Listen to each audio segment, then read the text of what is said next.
l'actu sur Monaco-Menton avec Frédéric Plat. Bonjour, c'est une météo calme enfin qui attend les Alpes-Maritimes et la Côte d'Azur ce lundi. Pas du grand beau temps, mais tout de même un ciel bien lumineux avec de belles apparitions du soleil.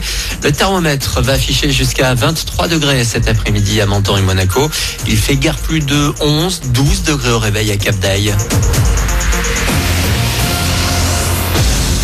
Une dizaine de degrés donc ce matin sur le littoral, mais le thermomètre passe bien sous les 10 degrés dans les vallées des Alpes-Maritimes.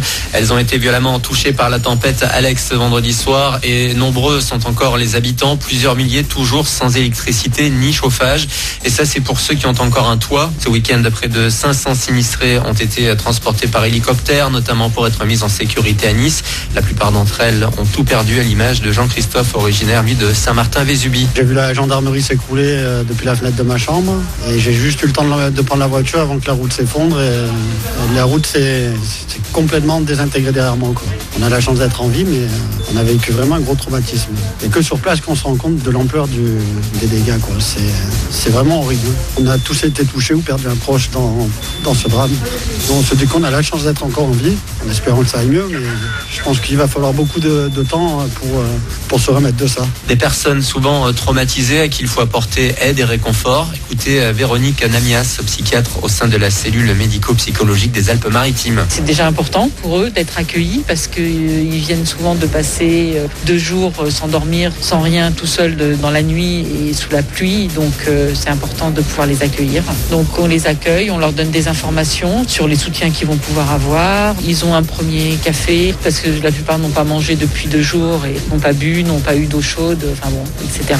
Ils ont aussi des matériels de première nécessité, des affaires de toilette, quelques vêtements, quelques nécessaires, quoi. Recueillis par Nicolas Abed, et pas facile encore de se rendre dans les vallées par la route ce matin. Elles sont des dizaines, là aussi coupées. Pour combien de temps ? Difficile à dire, tant les dégâts sont importants, notamment entre Breil et Tende.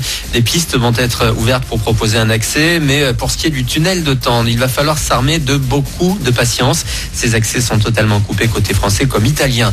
À noter également ce lundi que 30 établissements scolaires sont fermés dans les vallées sinistrées. Ce sont plus de 2000 élèves de l'école élémentaire au lycée qui sont concernés à Breil, Fontan, Saorge, La Brigue ou encore Tende pour la vallée de la Roya, mais également l'école française de Vintimille, la ville frontalière avec la France, a aussi été durement touchée. C'est d'ailleurs là-bas et dans la Roya qu'on a retrouvé le corps d'un berger du col de Tende, un autre immergé cette fois à Saint-Martin-Vésubie. Il y a toujours une vingtaine de personnes entendues sans nouvelles ce matin. Côté solidarité, elle est importante, notamment sur les réseaux sociaux. À Menton, un point de collecte de denrées alimentaires a été mis en place au Palais de l'Europe. Il sera ouvert dès 9h ce matin et tous les jours. Tout sera ensuite transporté par hélicoptère. D'autres communes azuréennes proposent des collectes aussi.